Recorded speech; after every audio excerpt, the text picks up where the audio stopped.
Hello po mga sir and ma'am, no? Kung meron pong mga babae dito na kasama ninyo. Salamat nga po pala sa pa-member po ng atin pong pa-shoutout at ito na po yung hinihintay ho ninyo, no? Na talagang nire-request ng karamihan din na mag-set up tayo ng OLT o ituturo natin, no? Yung OLT. So hindi natin to ituturo live at saka hindi din ako na webinar nito. Ginawa ko lang ay na-approve ko lang, no? Yung request ng ating mga kaibigan na gagawa tayo ng um, OLT setup o diagram. So, una po mga kaibigan ay hindi po tayo expert talaga sa OLT. So, ginawa ko lamang po ito para magkaroon ho kayo ng idea. Kung magtatanong po kayo about po sa mga yun pong mga 2 core, 16 core, 24 core, hindi na ko na po yun alam. So yung akin pong ibabahagi sa inyo ngayon ay yun lamang pong single core mga kaibigan. Yung isang fiber lamang po, no? So, okay, bilisan natin. Napakasimple lang naman. So for example mga kaibigan, meron po kayong OLT na Visolo, kung ano man pong brand niyan. Halimbawa, meron ditong Jipon, itong example natin, or Ipon. Example natin lamang ay Jipon, example lang, no? Pero yung Jipon nga pala, para magkaroon kayo ng idea, pag bibili po kayo ng Jipon na OLT, kailangan pong ito i-config. So meron po nagko-config nito mga 1,500, 2,000, 3,000, 5,000 depende po sa inyo pong makukuha na mga magko-config nito. Hindi po ako nagko-config nito mga kaibigan, kaya po yung ginagawa ko ay bumibili lang ako ng Ipon kasi no configuration, plug and play. Okay, so from ISP natin, kung ano man po yung source natin, PLDT, Globe, Fiber, Converge, Starlink, kung ano man pong gamit natin, pwede po. So from ISP natin, papunta dyan sa atin pong Hex. Siyempre, meron po dapat tayong Microtech. Hex is enough lang po ito sa mga maliliit lang na mga client, no? Pero kung gusto nyo nang aabot po ng 120 clients, ay gumamit po kayo ng mga Microtech na RB4011 pataas na mga Microtech mga kaibigan. Pero maliit lang naman yung ating pong client or vendor, pwede na po ang Hex. So from ISP, papunta yan dito sa port 1 o Ethernet ng ating Hex. Port 2 naman, papunta yan dito sa ating OLT. So dito sa etong mga butas na to, check nyo lang po. Ayan, hindi ko maklaro kung ano yung nakalagay dyan. GE1 and GE2. Ito. So, dyan nyo ilagay. Ito, naka-PPO yan again. Tapos, yung VLAN configuration yan, ay dito na po yan makikita o dito na po yan makakonfig sa GPON natin OLT kung tayo po ay bibili ng GPON. Pero kung, again, EPON, wala pong VLAN na po. So, dito naman sa PON niya, ito yung PON, itong red line, yan yung ating, para sa, yan yung fiber natin. Papunta yan dito sa first snap natin. Ito. O cassette natin, no? Ito yung nilalagay sa box. So, syempre, gagamit tayo ng coupler. Hindi naman po ganito kalaki. Tama-tama lang din. Ginawa lang natin as diagram. Syempre, magko-coupler tayo bago natin makonect dito sa ating first cassette. Okay? So, yung cassette mga kaibigan, pag bibili kayo nito, ay meron tayong link bibigay ko sa baba para mabili ninyo. Yun pong mayroon na pong green and yellow na FBT yung tawag dyan, no? Para di na po kayo bibili pa ng separate na FBT para gamitin ninyo sa cassette po mga kaibigan, no? At yun nga, meron akong link na ibibigay po sa inyo. So pagdating po dito sa cassette natin, yan po yung nilalagay sa nap box. Ito po ay 1 by 8 lamang. Ito po ay 1/8, no? Ito po ay 8 port. So, bibili tayo ng router modem na XPON para kung sakali ay GPON o IPON yung gamit natin, ay pwede natin gamitin. So, ito po ay recommended ko din yung sinasabi kong kahit po single band, okay na po yan. Huwag na po nating pilitin sa dual band. GM220S, maganda maibigan. Meron akong links na ibibigay sa inyo sa baba. Yan pong bilhin nyo para dire-diretso na. Kasi isa yan sa mga napakadaling i-set up na router para sa ating mga OLT. Okay, so pag dating dito sa kabila, for example, ito ay malapitan lamang. So kung malayo, syempre, gagamit kayo ng before nitong coupler na to, fiber cable. For example, 1 kilometer, fiber cable yan, bago dadating dito sa green. So, magko-coupler ka na naman ulit, dalawa yung coupler dyan. Pero sa ganitong setup, malapit lang yan, kaya isa lang yung coupler dyan, connector natin. Itong blue. Okay? Tapos ito, same na din yung setup. So, saan tayo kukuha ng internet? Dito sa mga butas na yan, sa 8 port. Isa lang yung router nating ginamit dyan as example. So, kung ano yung setup dito sa second knob o second cassette natin, dito naman sa third ay ganun din, at sa fourth at saka sa fifth, ganun din yung setup niya. Napakadalit, napakasimple lang intindihin, no?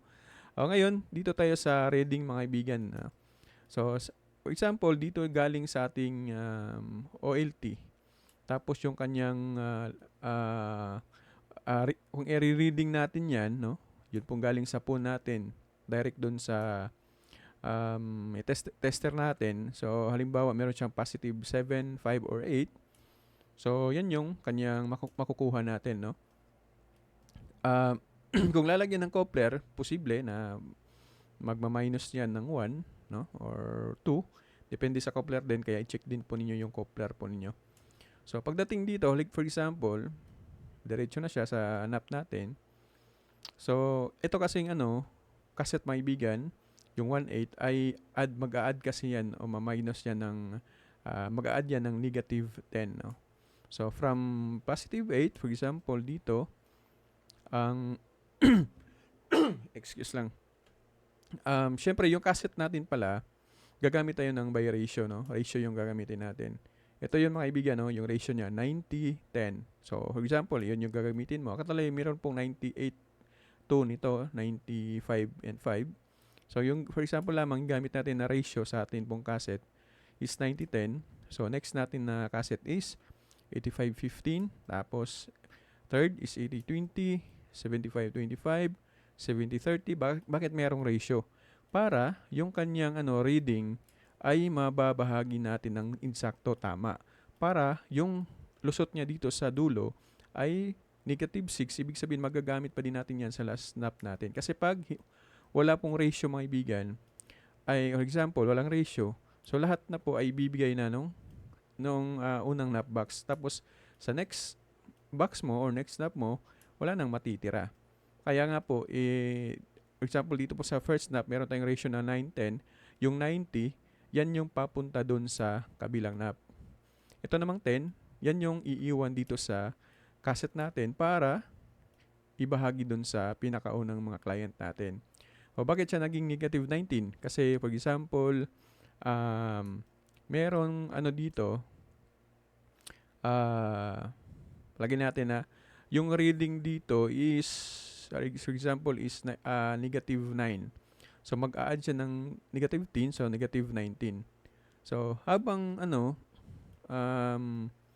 habang dumadami yung ating mga knob-box dyan, ay mas lalong humihina yung ating speed, no? Yung atin pong reading dyan, magiging negative, positive 5, papunta dito, add 10 na naman, so magiging lagyan natin is 15, negative 15, dito, negative, ayan. So, mag-a-add po yan mga kaibigan. So, hanggang dito, for example, sa mag-a-add 10 naman, for example, meron ko siyang negative 6, or posible, mayroon na po siya ditong negative 19 or 21, okay lang yan, hanggang 21.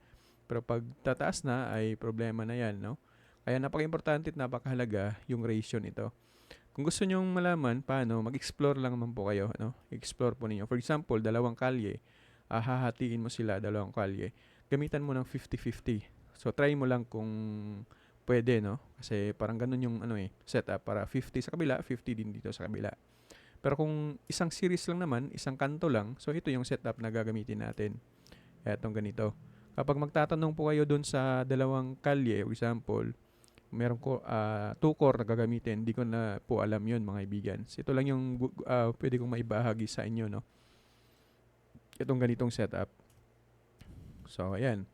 So, again, mahalaga yung ratio. Kapag bibili po kayo ng cassette, meron tayong link na ibibigay, yung may FBT na po. Kasi pag wala pong FBT, mahihirapan po kayo. Pero kung isang lugar lang naman, ang yung paglagyan, okay lang yun, no?